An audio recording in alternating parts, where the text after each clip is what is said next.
Recording. Yes. I am looking up Rotten Tomatoes reviews. Hold on. We have to actually say what we're doing. I was about to say the name of the movie. Anyway. Okay, but we also have to introduce ourselves. All right. For those of you who don't know my stupid voice by now, this is Nick Wildhouse. And this is Cameron. Just Cameron. Okay. He legally changed his name to Cameron. That's it. No middle name, no last name. I'm like Prince, except maybe I might change it to a symbol as well. Today's episode was my idea because I've never seen this movie, Jack and Jill, the 2011 horror thriller comedy. You've never seen Jack and Jill? By Adam Sandler. No, I have avoided it for the last 13 years. Why have you avoided it? I've heard the most horrible things about this movie. It has a 3% on Rotten Tomatoes, and the audience score is not much higher. Okay, so speaking of Jack and Jill, I just looked up Jack and Jill, thinking, I'd just see the movie. And the first thing that shows up is a website called Jack and Jill of America, Inc., and I have no idea what this is. Let's review that website instead. Reviewing the website instead of the movie. Nurturing future leaders. Welcome, Jack and Jill of America. I think it's just a regular website that's like, hey, let's develop some kids into future leaders. Yeah. Okay, this is boring. This is a boring website. Oh, wait a minute. There's some moderate sex and nudity in this movie, so I might enjoy it. I actually don't really remember any moderate sex or nudity. I want to read off this trivia thing real quick. Okay. This Jack and Jill 2011 by Adam Sandler is the first movie in the Razzie Awards history. For those of you who don't know what a Razzie Award is like the opposite of Academy Award. It's just what was the worst movie, that came out this year? Transformers won when it came out that year. So this is the first movie in Razzie history to win every single category. Oh my god. Worst picture, worst director, worst actor. Also, they gave it both worst actor, Adam Sandler, and worst actress for this Adam movie. Sandler. And that is hilarious. How is that even possible? Worst supporting actor, Al Pacino. Worst supporting actress, David Spade as Monica. Oh, that sounds awful. Worst screen couple, Adam Sandler and Katie Holmes. Worst prequel, remake, ripoff, or sequel. It's a remake ripoff of Glenn or Glenda from 1953. Interesting.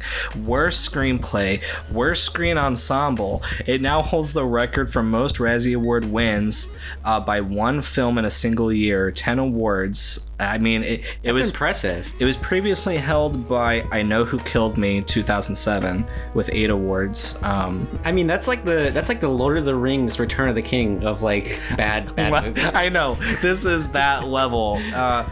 This is also Dana Carvey's first theatrical appearance since Master of Disguise. Good for him. So he just picked the worst comeback movie ever, too. I know. They might as well make that an award. Worst comeback movie for an actor or something. But so the budget was $79 million and worldwide gross was almost $150 million. I don't know how that happened. They made their money back.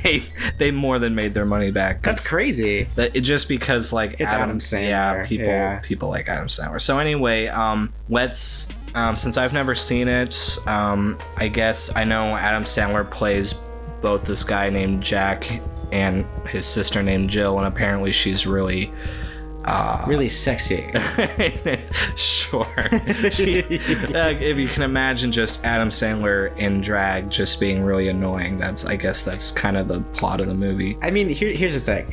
Here's the thing about dressing in drag that I don't like sometimes is that they just give up on trying to be attractive because they're like, oh, it'll be so much easier if we just joke about how unattractive the character is. It's like, come on, try to make Adam Sandler a sexy woman, just go all the way. Just put in all the effort. Don't be like, oh, Adam Sandler wouldn't be look good as a woman, so let's just make the character ugly.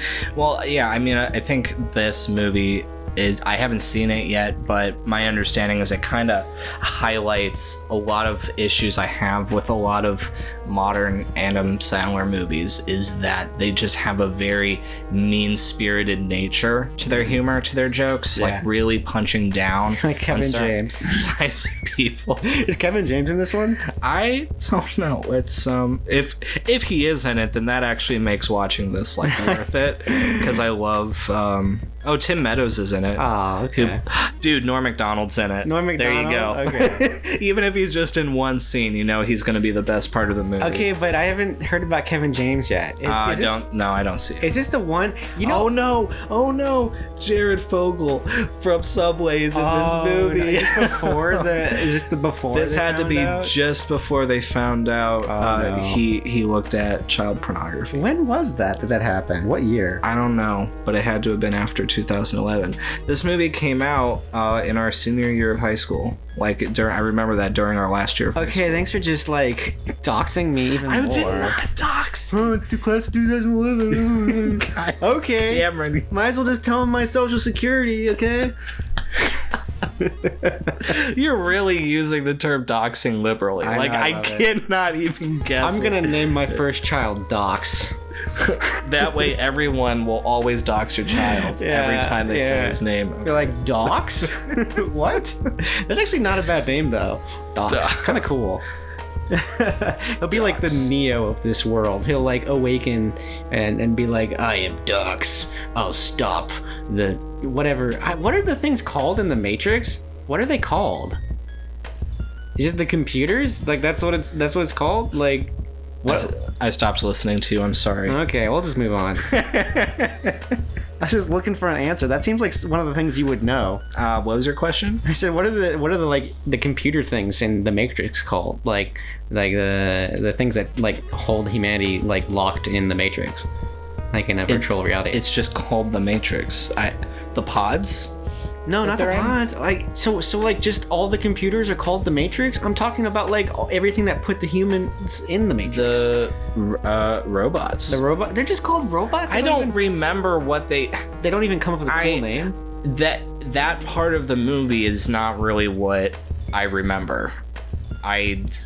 Everything else about that movie is interesting, besides the evil Terminator robots. I'm so surprised that they had the opportunity to give the robots a name that would have been like, oh yeah, these are like the Decepticons. Decepticons. When the Autobots don't show up, the Matrix is an alternate universe. Decepticons. Okay, so let's get into reading some reviews. I'm on Rotten Tomatoes. They're all basically saying like mediocre. Let's see. So I'm on IMDb, and the featured reviews title is terrible, terrible, terrible. Oh, he must be a fan. They saw a pre-screening of this film, by the way. So this person is like, how would you describe it? Like, they're a tester of the movie. Like that's what a pre-screening basically is, right? It's just like, unless you're invited, like as a extra. But sometimes critics are invited to pre-screenings. Okay. So they saw a pre-screening of this film the night before it opened to wide release. I knew going in it was not going to be an excellent film, but I thought there would be a few laughs and some funny moments in it. I was terribly mistaken. Adam Sandler was terrible as Jill. We were supposed to believe that the character was actually a woman. All I saw was Adam Sandler in a dress with a stupid voice. I mean, that sounds awesome, just not knowing anything about the movie. Yeah, well, that's what I said earlier, was that like they just gave up like trying to make an attractive Adam Sandler, like woman version, I mean. The character of Jack is unlikable and mean, almost to the point where you wonder how he has any family or friends. That sounds like something your professor would say about us. Oh my god. No. Katie Holmes, which I usually enjoy watching in films, was a non-entity in it. Her character is one-dimensional and boring. She might as well have not been there at all. Oh, so she was playing her Batman character as Rachel from Batman Begins. Basically. Okay, same person. All right, got it. Same character. I think her character is actually named Rachel in this one too. I have no idea. I think it would be funny if that was the case. No, she's Erin. She's Erin? She's Erin. Close enough. Al Pacino, why did you do this movie? He's an amazing actor with amazing credits to his name, but this, really? I've seen the movie before. Honestly, Al Pacino is the only thing I remembered from it. Everything else was just washed out of my brain. He's probably the only good real actor in the movie. Yeah. I actually liked his character at least. That's one thing I remember. Most of it I don't remember.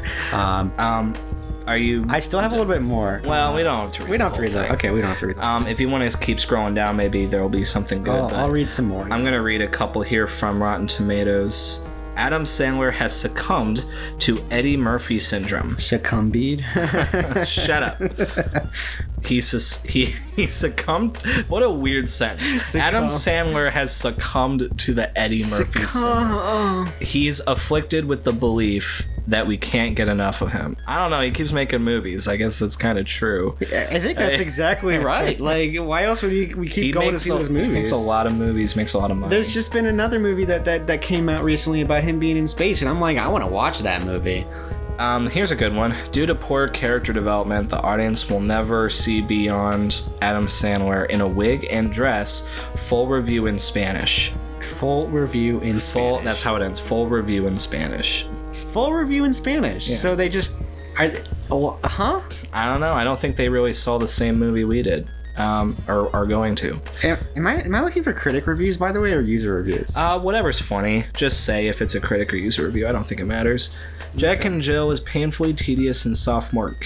Yeah, I notice since we started this podcast with the last few movies, a lot of like professional critics use the term sophomoric. Sophomoric. Like, I see it more and more. It's kind of starting to make me feel like critics are using like really bland words to like hate on something. Oh, it's like this has at least 3 syllables and makes me sound smart. I'm gonna like repeat these same words over and over again. Part of me thinks that like they're afraid to stray from the norm of like what people like say in reviews. Like they just have like a list of words that are acceptable in reviews. It's like it has to be this pretentious, but also you don't want to go too overboard. And it's like that's like there's a threshold that you don't want to.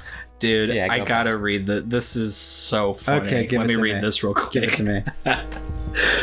I'm not saying we should take Al Pacino's Oscar away from him because of this movie. I'm just saying that's a conversation I'm willing to have. Oh my god. He's in a movie so bad. It's like, let's take away his Oscars. It's like, I don't know if you know anything about sports. It's like Reggie Bush and the Heisman. Okay, I'll just leave that to another conversation. Someone out there will understand that reference. Yeah, Reggie Bush and the Heisman. And the last one I'll read is this movie is a crime to comedy. All right. Okay, I'm going to read something. I don't understand what this really means. So the title of this review says, Jacked to the Hilt. Don't see. What does jacked to the hilt mean? Somebody who thinks they're clever with a reference nobody understands. They also put a quotation mark instead of a comma for don't. So they definitely held down the shift button when they typed this out instead of doing caps lock. Sorry. What is it this time? So awful. It just says, burn this. This cannot be seen by anyone. When did the witch trials happen? Like the 1600s? Yeah. This will be our modern day like witch trials. It's just like Adam Sandler movies. I still think we should make a sequel to Jack and Jill. A sequel to Jack and Jill? Yeah. Jack and Jill 2. And who do we cast as Jack and Jill this time? Still you. Adam Sandler? No, me? Just you. How are we gonna get the copyrights to that? Except there's like a really, you have a distant like triplet. A distant triplet? Who's neither man nor woman. It shouldn't be Jack and Jill then. It should be like Jack, Jill, and Jake Gyllenhaal. Jack and Jill and Jake Gyllenhaal. Jack and Jill and Gyllenhaal. No, just hire Jake Gyllenhaal. No, I think it'd be hilarious to include his whole name. Jack, Jill, and Jake Gyllenhaal. It's so fluid. It's such a perfect name for a movie. I don't know if Jake Gyllenhaal would do it. He seems like he'd be cool enough to do it. He'd be in on the joke. The worst representation of Jews on screen since Judd Seuss. I don't understand the reference. I don't know that reference, but I imagine it's hilarious. The worst. What was it? The worst. The worst representation of Jews on screen since that German film. I can only imagine it's a reference to Nazis. It's got to be about the Holocaust. It's got to be. Yeah. That might be the title of this episode. The worst representation of Jews since... amidst the Palestinian-Israeli conflict, maybe we should stay away from that kind of... I'm just reading the review here. Okay. Yeah, you want to read some more? Let's see. Sandler's career may never recover. Okay, that's... Obviously, we know that's not true because he still has a career. His career is impervious. Yeah. Let's see. Is there a score lower than 0? Yeah, I saw that. Shouldn't that be a 1 because there's no score lower than a 1? Because they gave it a 1 out of 10. Maybe they only had an option. Maybe 1 star was the lowest. Yeah. And they're like, is there anything lower than 0? I'd give it that. Okay, so it's not only is there any score lower than 1, but any score lower than 0. Mm-hmm. Like, they don't even think it deserves a 0. This movie is exhausting. I can't even bear to talk about how awful it is. They say that and then they go into like a whole paragraph of talking about it. I couldn't possibly spoil the ending for you, though there wouldn't be any point to sustain myself from doing so. I don't know the ending. What? What do you mean you don't know the ending? Did they not finish it? I couldn't bear to sit in the theater until the end, and I certainly couldn't tolerate on any other platform. Okay, I'm not gonna read. This person didn't even watch the full film. It's one thing if you hate it. You gotta watch the whole film. You gotta watch the whole thing. Got to. There could be some, really good one-liner at the end. Like, I've had films like that where I was not enjoying myself, and then, the last moment in the film, I was like, oh my god, like, that kind of makes this film okay. Which one of those films is Ladybugs? And it's not really because the one-liner, but just because of how it ends. That's just fucking hilarious.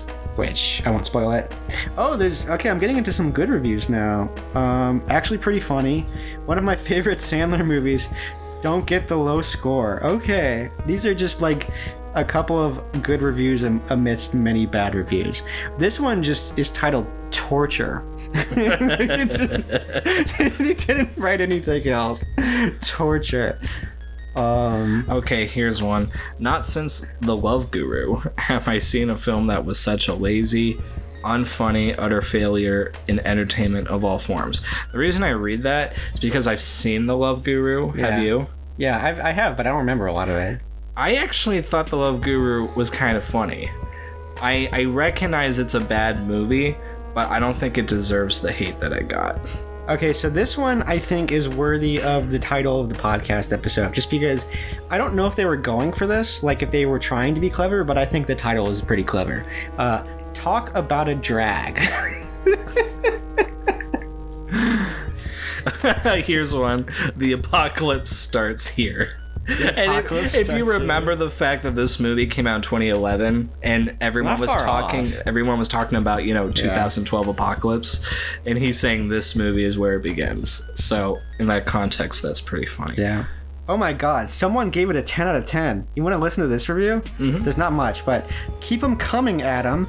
Pure escapism. No politics, no hate, no message, just pure hilarity. Well, there you have it, folks. If you're conservative, you're going to love this movie. Keep them coming, Adam. I don't want your values thrown in my face. Yeah.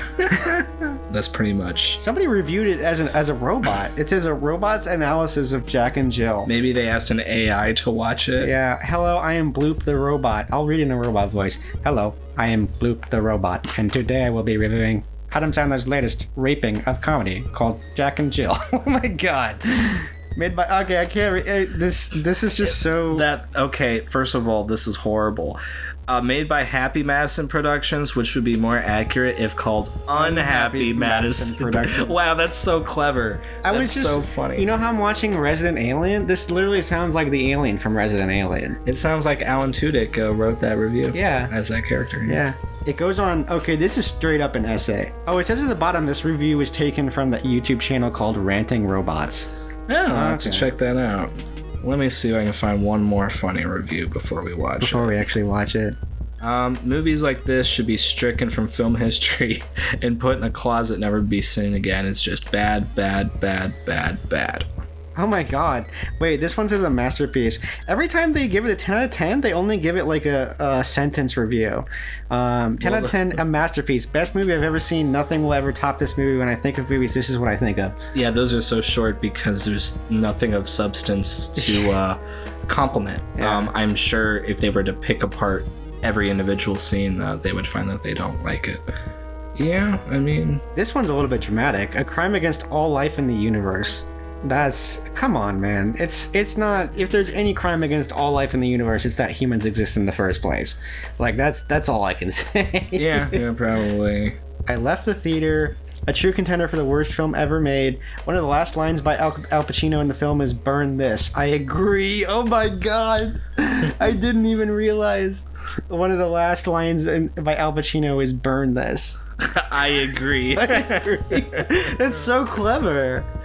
That's a clever review, and it's short too. After that, they continue. Forgive my stereotyping when I observed that most of the people who were laughing were also the same folks generous enough to share their cell phones. What? This guy says bad but not abysmal.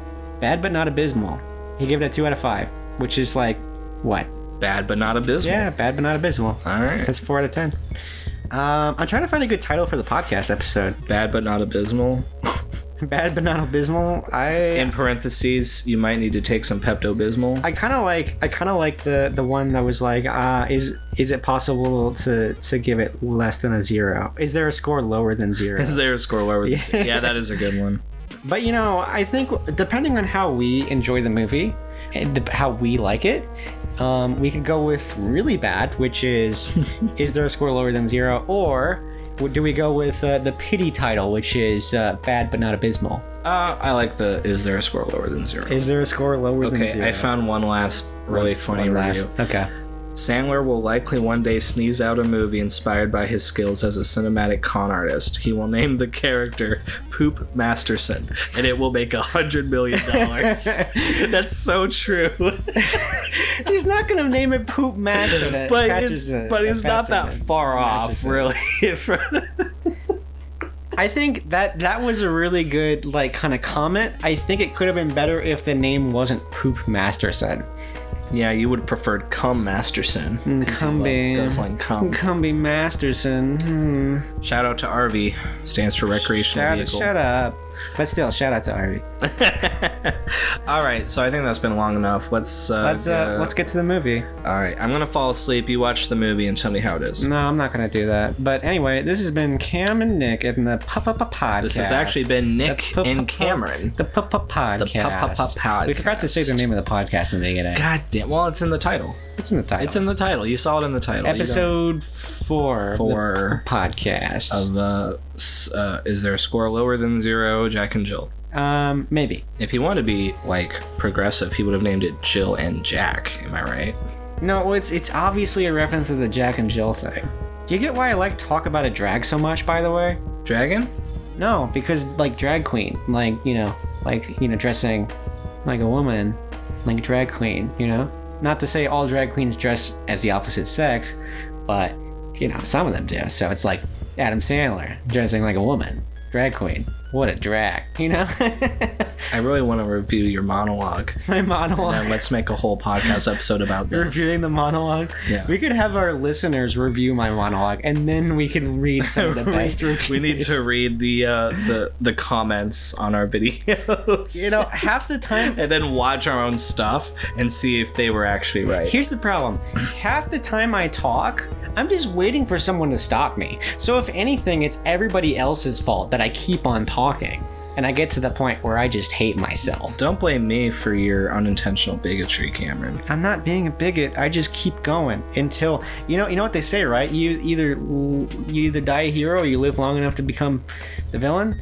That's how it is with me talking. I either die a person who makes sense, or I talk long enough to say the worst possible things ever that make no sense at all.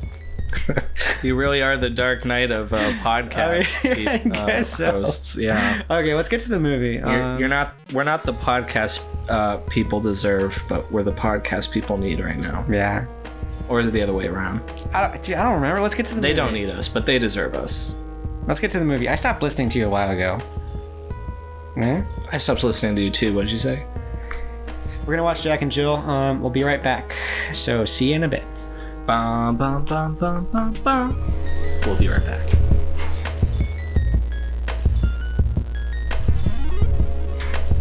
Okay, we're recording. And thank God it's over. Yeah, so it's a lot worse than I remember. Biodome was better. Honestly. But that's the crazy thing, is Biodome might have actually been better. And when I was watching Biodome, I was actually wondering when it would end, but I wasn't quite feeling the same way I felt this time around, where I was like begging it to end. It's definitely no Billy Madison or Happy Gilmore. So I've avoided watching Jack and Jill for 13 years, and I was telling Cameron, as the movie was opening, I was like, part of the reason I've avoided watching this film because I was afraid I might like it. And I can safely say that it's a lot worse than I expected it to be.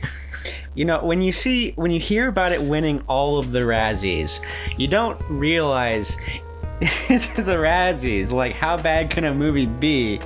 It's win every category in the Razzies. I mean, I understand now. It's so well deserving of it. It just looking at IMDb and seeing that the script went through several versions, I cannot fathom what earlier versions looks like because the writing was so atrocious.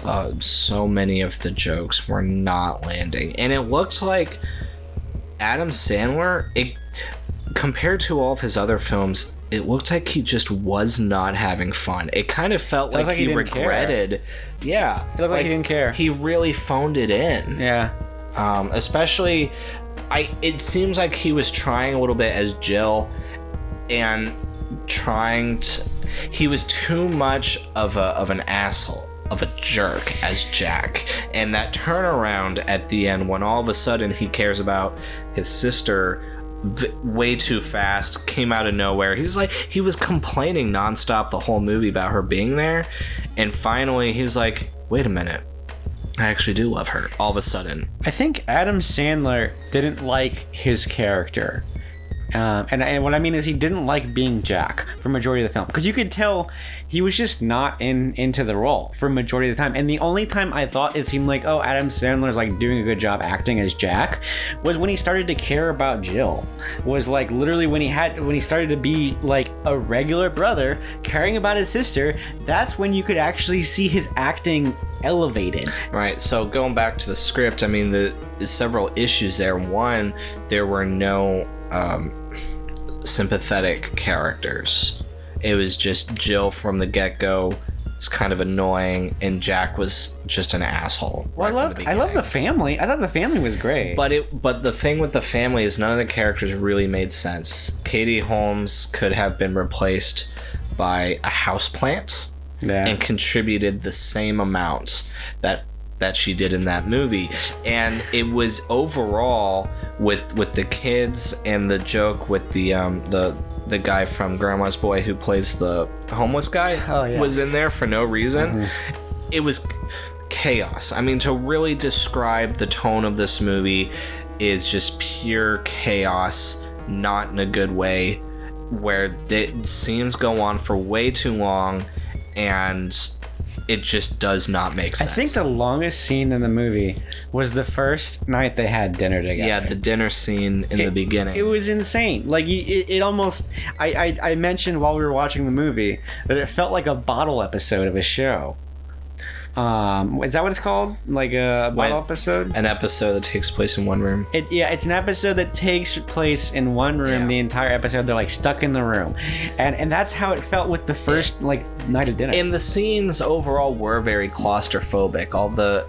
Somehow even the outdoor scenes still felt like we're on a set, and just like things happening there was just too much going on in these scenes. Like, they were trying to throw in all kinds of different jokes, trying to find different ways where they could bring in Adam Sandler's friends and have other like cameos from other actors.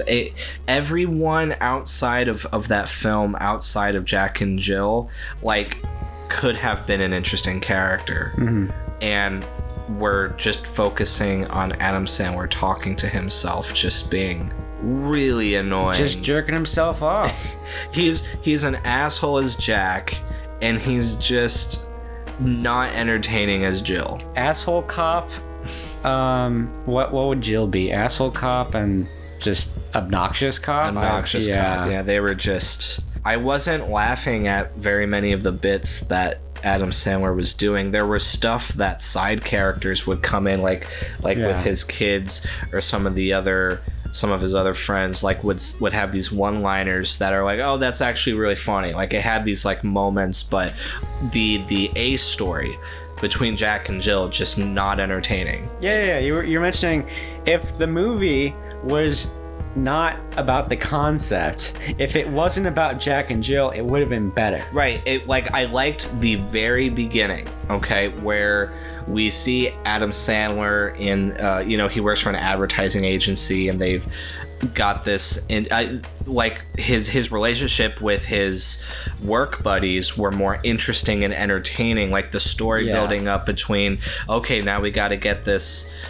commercial for Dunkin' Donuts done. But even at that, it's like how much I'm supposed to care. Like, it wasn't like the movie set up like, Jack, your entire future in this industry, your career is at stake. If you can't get this Dunkin' Donuts commercial with Al Pacino, then it's all over. Like, the stakes were not high. That wasn't happening. It was just, oh, let's try to do this thing. Okay. And like, they just hide it, but they could have made that much more of a central plot, because that was actually interesting. As soon as they divert and start doing all the bits with Jill and everything, it just really takes away from an idea that was good and ruined by the concept of Jack and Jill. I just had the best idea. You know what would have been a way better concept of a film?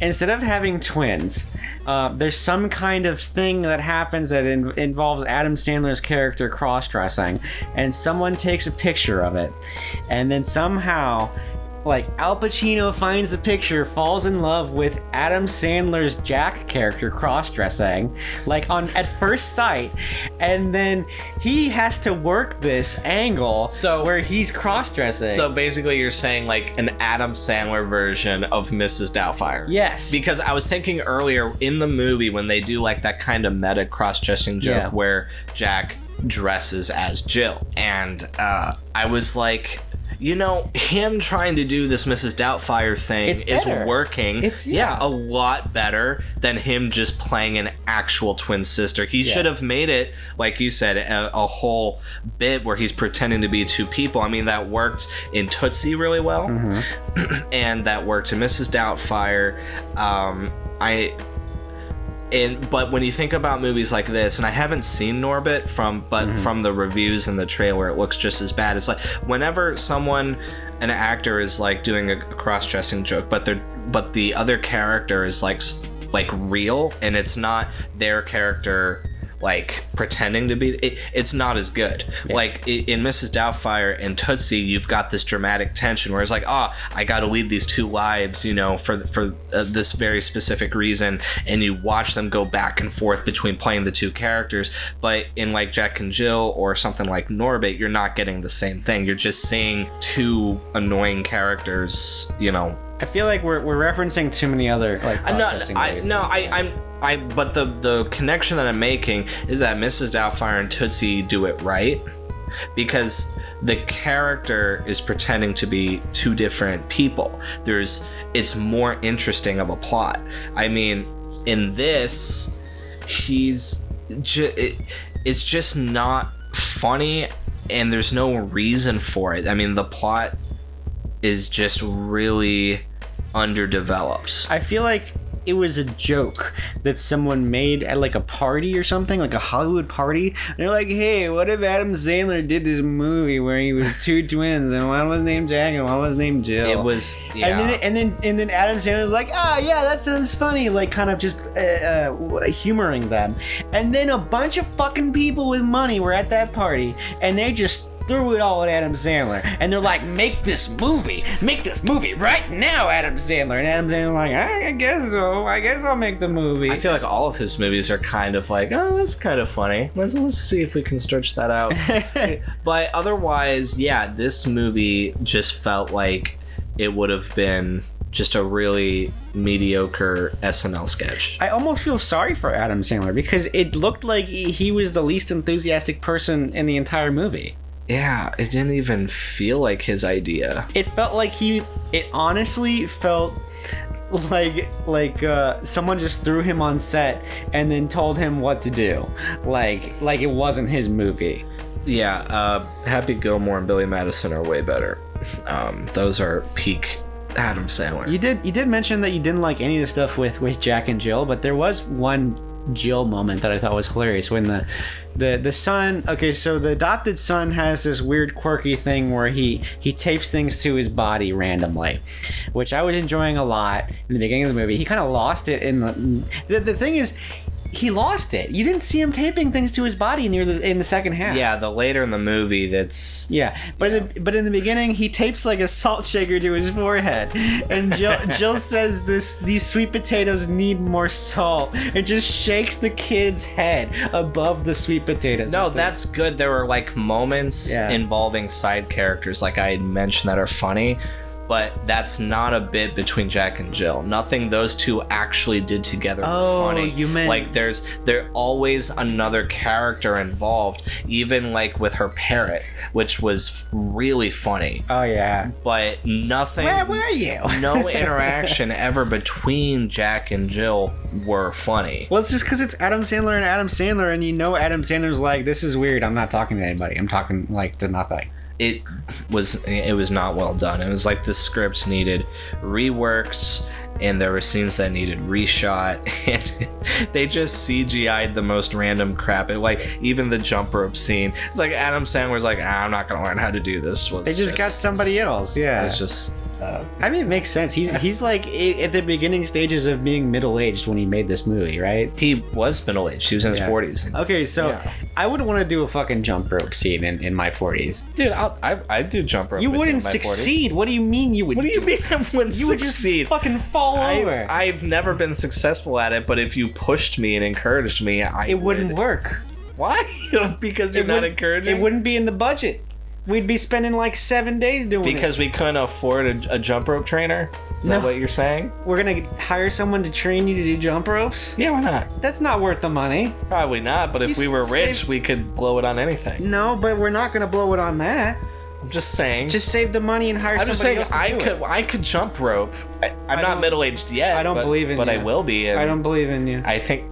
You know what? Fuck you. I'm gonna be the best jump roper in the... Okay, well... I'm gonna get a gold belt. A gold belt? Yeah. A gold belt? Yeah. What is this, the WWE? Yeah. It's gold like the belt and jump gold roping? belt and jump roping. Yeah. Oh my god. Let's get back to the movie. I don't want to. It's so bad. I don't want to think about it. Yeah, so... Okay, here's the problem, though. Here's my main problem with the movie. I get this is a little bit materialistic, but what's wrong with Al Pacino? Like, what is wrong with why does Jill not want to fucking date Al Pacino? He was so nice, he was so romantic, and he seemed perfect in every way except for the fact that apparently he speaks gibberish in other languages.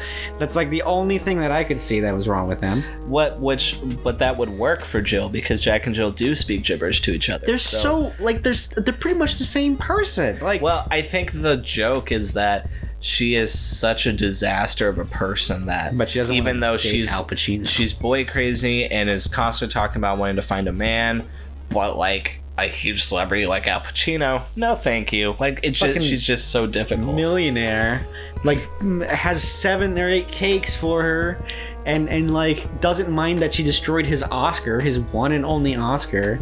and she's just like, I gotta get home. We should mention the bit in the bathroom with the bathroom attendant. That was probably my favorite part of the movie. That was really good.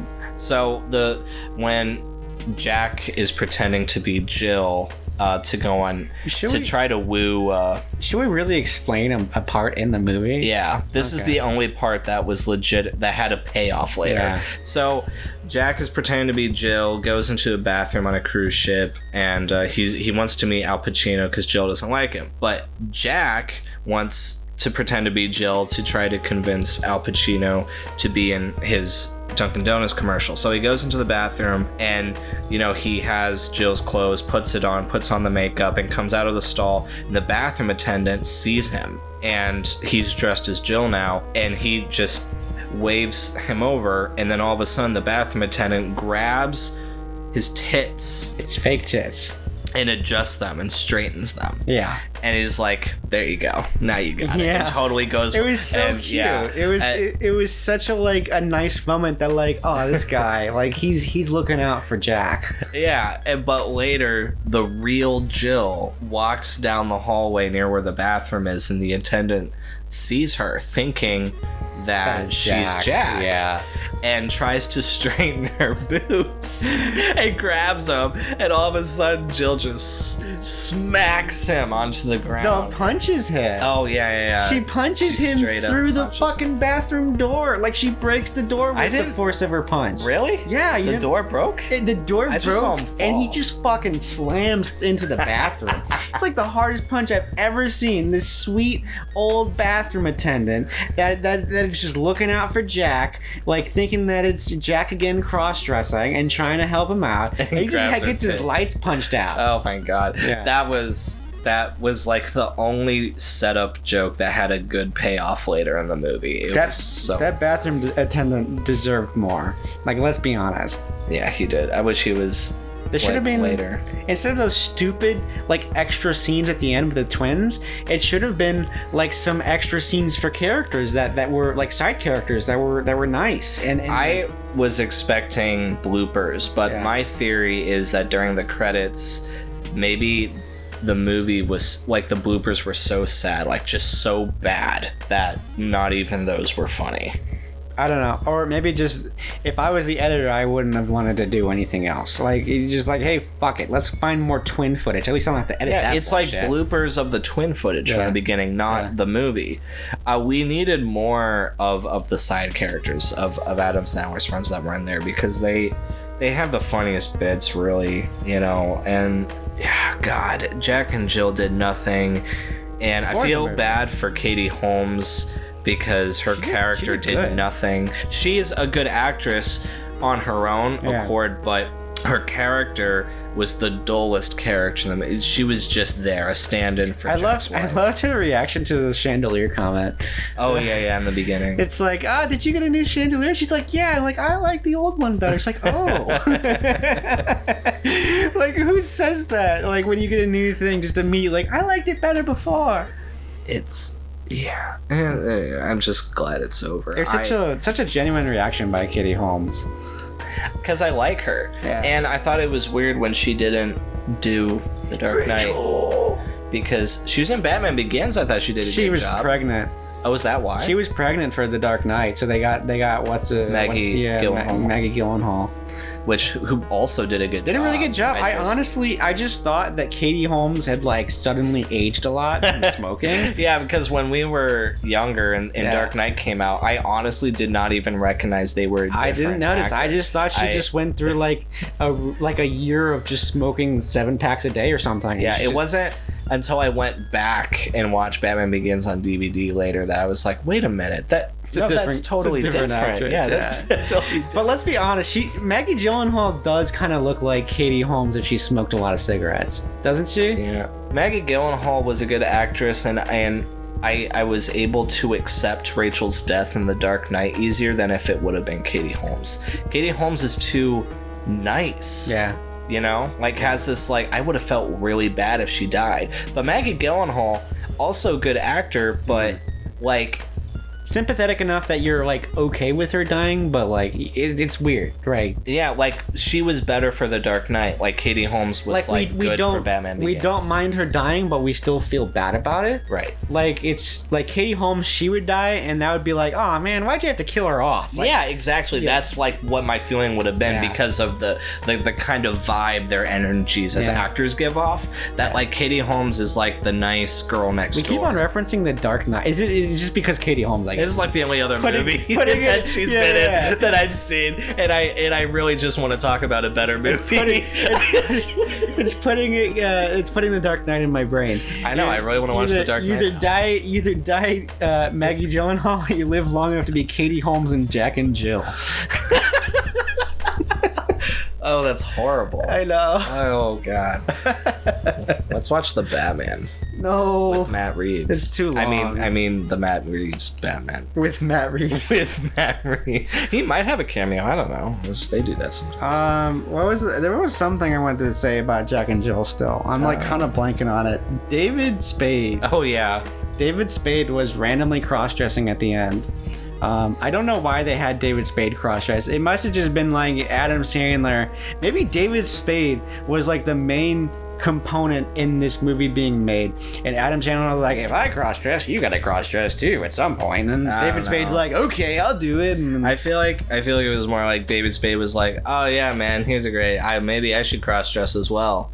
I should be like your like ex from high school or something. That'd be hilarious if I got into a fight with Katie Holmes. Here's the thing I hate about like cross-dressing in movies. Like I'm gonna mention it right now.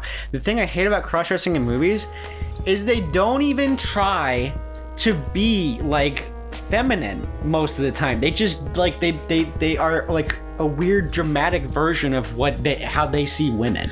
Well, there's a difference in a movie like Mrs. Doubtfire Tootsie. The cross-dressing, aesthetic is treated more with respect. Yeah. It's not the butt of the joke, right? It's a tool for comedy, but they're not punching down. Yeah. In movies like this, they're punching down. Yeah. They're taking cross-dressing to an offensive level of comedy and saying, no, this is ridiculous. Look how funny this is. Adam Sandler is so ugly as a girl, right? Yeah. Like it's kind of making fun of anyone who cross-dresses. I understand why that one review was like, finally a movie without like politics and without this, because it's like yeah, I guess if you enjoy making fun of people who cross-dress, then this movie doesn't seem very like political. I said earlier, probably just another brain-dead conservative, and it's just let's make fun of cross-dressers. Let's not make this a political podcast, though. I'm not making this a political podcast. I know it's called stating a I know it's fact. Called the podcast, but one of those P's doesn't stand for political. It does now. We're adding a P. The PPP podcast. The podcast. With a product placement and political podcast. And that's PAP podcast. I'm just telling you right now. If there's an opportunity for me to criticize conservatives, I'm going to throw it in there. Okay, whatever. I happen to agree with you in most cases, but I also don't like making things too political. I'm not making it political. I'm making it political. Anyone who makes a review and says, oh wow, finally a movie that's not political, but is obviously punching down on cross-dressers, you already know what kind of person that is. I'm just saying. I guess that's true. I'm just saying. All right. Anyway, The Dark Knight is a great movie. I highly recommend it. Such a shame Heath Ledger died so early. I know. You know who would have made Jack and Jill good? Heath Ledger. Heath Ledger could have pulled it off. That guy he could have pulled off anything. He could. He was a good actor. Kobe Bryant was in this movie. We have to talk about this. There were so many moments in this film that were almost surreal. And like Caitlyn Jenner before she was Caitlyn Jenner. Caitlyn Jenner before Caitlyn Jenner, back when Caitlyn Jenner was Bruce Jenner. What Bruce Jenner was in this movie. Kobe Bryant was in this movie. Jared Fogle was in this movie. So I had mentioned earlier that we read a review that said this movie was the beginning of the apocalypse. As like after seeing this, I was like, I understand that review now. I get it. It's like everything turned into a South Park episode. Like this was like the worst South Park bit I've ever seen. This whole movie is like if South Park was just bad. No. Okay, so it's more like, okay, so you know how South Park just makes everything weird and nonsensical Yeah, and dramatic? intentionally. Yeah, Yes. intentionally. It's like somebody saw this movie and then they made a South Park episode that became reality. Like that's the only way I could explain it. It just is a testament to the surreal world we live in today. Yeah. Compared to 2011 when this movie came out and everything that has happened since. Times were simpler. It had only been 10 years since 9/11 then. I know, and now it's been what? 23? 22 and a half. Yeah, 22 and a half. 22 and a half years since 9/11. Can you believe it? I like how we have to bring it up every podcast. I know. Well, it is also the opening sketch of Chum Supreme. It's not our fault. It's like the first It's joke not we our made. fault. They're the ones that told us never forget. That's true. And we never did We never forget to joke about it. Yeah, I was in elementary school and I thought we were watching a movie and the teacher said it's not appropriate to laugh. Speaking of movies, how about that time in the movie when the homeless guy said Star Wars? That was hilarious. What movie were they actually talking about for that? It's a Wonderful Life. It's a Wonderful Life. James Stewart. They're like trying to guess or Jill's trying to guess the name of this movie, and Jack kept saying, "Yeah, it's a Wonderful Life," and she kept saying, "No, it's not a Wonderful And Life." there's this random homeless guy that they have over for dinner for something. I don't know if it was for charity or something, but he says Star Wars, and it was just funny. Yeah. I mean, it was just like, yep, that's a crazy statement. Again, a side character that has a decent one-liner. Nothing that Jack or Jill actually say. The best way to explain this movie is that everyone except for Adam Sandler did a good job. Like that's like it's not even that Adam Sandler did a bad job. It's like his characters didn't let him succeed. No, because the writing was bad. Yeah. The writing was just bad. Usually in Adam Sandler movies, it's like he usually does a pretty decent job balancing the comedy with all the characters, but in this it's just like, get rid of Jack and Jill, just kill him. Everyone else was kind of funny. Put him on an island. It would have been so much better if they introduced the characters and then like randomly they disappeared and the rest of the movie was like the side characters being like, "Where are Jack and Jill?" and like trying to find them. If they disappeared and the rest of the movie was just following the other characters, I would have been like, "Wow, this movie's interesting all of a sudden. I want to see what happens with these characters." It might be like a solid 8 out of 10 if that happened. It could be. It could be because they had some interesting subplots going on in that movie that I could have gotten into, but no. Okay, so I do want to mention another thing. There was a lot of racist jokes. Yeah, it was weird. There were so many racist jokes, and I kind of understand that review about like the Jewish thing. It was what did they say? This was the worst representation of Jewish people since basically like Nazi Germany. Yeah, and the worst part is, if there weren't so many other bad representations of other racial things and a lot of other things, you could almost say the same thing about every other racial joke they made in this movie. There were too many border crossing jokes being made from the Mexican guy.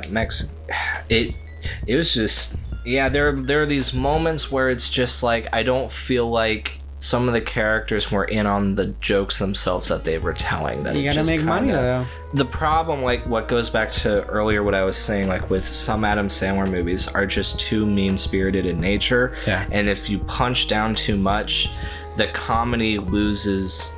It's no longer just edgy comedy. Now it's just it's offensive bullying. Yeah. It loses it. It's one thing to be edgy, like if you have a reason for the joke, but there is no reason for the joke. It's just it's what I would call the worst form of bullying. It's when you hire someone who is being bullied to be okay with being bullied. Yeah. Like, he's like, "Oh, we're making racist jokes. How are we gonna get away with it? Okay, it's fine. We'll just hire the Mexican guy to say it. He'll be the one to rag on his own people." It's like, now it's okay because it's a Mexican guy saying it. It's like, it's fine. It's like at some point they might as well have just hired a black actor to make a joke about like being a slave or ancestors being slaves or something. Well, like it could have just happened. At least they didn't touch that. Like, well, no, because what's sad that is it's easier to get away with portraying Mexicans in the way that they did than black people. Well, yeah. Just because of the state of politics. See, it's relevant. Politics is relevant sometimes. I'm just saying. But yes, bad movie. I give it 10 out of 10 diarrhea. 10 out of 10 diarrhea? Are we really getting into the ratings with that? Yeah, it's diarrhea, so it's like negative. Negative? We'll just say negative 10 then. I need to make it more colorful. I don't, man, I don't want to. I'm just going to do a regular one, okay? Just a regular rating. I'm going to give it a 2 out of 10. Actually, should I go 1 out of 10? I don't know.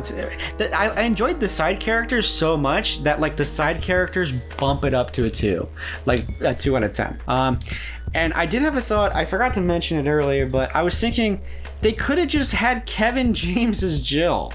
Like, also, why was he not in this movie? Why was he not in this movie? Was he filming one of his other movies? He might have been filming Paul Blart 2. Paul Blart 2? I need to search this. Let's look it up real quick. He was probably busy. Kevin James. Because I was like, man, this movie's really missing Kevin. It needs, that's the main problem. Is maybe they just needed Kevin James to be Jill, and then Kevin James was like, oh, I'm busy being fat. No, I'm just joking. But that's how they joke about Kevin James and like every movie. So. No, Paul Blart 2 was 2015. Maybe he might have been working on a different movie. I just typed in Kevin and I forgot to add James. I just looked up the name Kevin. What did he do in 2011? It's not even that difficult of a name. Oh, well, he was working on The Dilemma. The Dilemma? Yeah, and Zookeeper. He was doing 2 other movies at the same time. Can you imagine missing out on Jack and Jill to do The Dilemma and Zookeeper and Dilemma, which are also not good movies. He could have single-handedly saved Jack and Jill, and instead he made 2 more bad movies. We don't have enough bad movies in the world. So yeah. So we got 2 out of 10 for me, and then apparently negative 10 for Nick for our rating for this movie. Yeah, I don't want to watch it again. I'm not watching it again. One of the reviews I read, I didn't mention it before, but literally said the only reason they watched it was because they were watching it with their 9-year-old kid, which I wouldn't even expose this to my 9-year-old kid. What is this movie rated? Rated bad for burn it. I don't know. Rated B. It's just PG. It's just PG. Yeah. Okay. I think they did advertise it for like kids and stuff, but there were like no jokes for kids. There was a couple jokes for kids, but they weren't necessarily jokes for kids. It was mainly just like jokes you could kind of laugh at because Adam Sandler's kids in the movie were making them. You know, like a quirky little kid kind of thing that happens that like another kid might laugh at. I think there were moments kids would have laughed at, but overall it was just... Oh, the fart jokes. Yeah, maybe. And the fart jokes weren't even that good, and usually I'm a fan of fart jokes. I was actually curious. What I was expecting you to enjoy it. No, it wasn't good. I was getting my shut the fuck up, like kind of ready to tell you to shut the fuck up, like, you know, when you started laughing at the farting jokes. I didn't have to say it. No, this is one of the rare occurrences where the fart jokes were just too on the nose. Too on the nose. Too on the nose. Too on the nose. And not on my nose, and that's a shame. I hate you. Sit on my face. No. Okay. I think that's a good point to end in the podcast. Sit on my face. No. No. This has been Nick Wildhouse. And this has been Cameron. And thanks for listening to the podcast. The podcast. Yeah, I apologize for getting political back there. Also, I don't really apologize. I was joking. I hate it. I hate it. I'm not really sorry for what I said. That's like every apology video on the internet ever. Exactly. And we're on the internet, so we like fit in with the crowd. I guess so. It's like, hey, I'm sorry that this thing happened. I'm really sorry. Hey, what I said was very entry level, surface level. I know, but it's just funny to think about it. Like you just blatantly being like, I don't actually apologize. I don't, and I'm not going to. Well, anyway, thanks for listening. This episode was brought to you by Dunkachino. Dunkachino. Al Pacino? Dunkachino. Don't mind if I do. I'm not Al anymore. I'm Dunk. Dunkachino. Don't mind if I do. Dunkachino.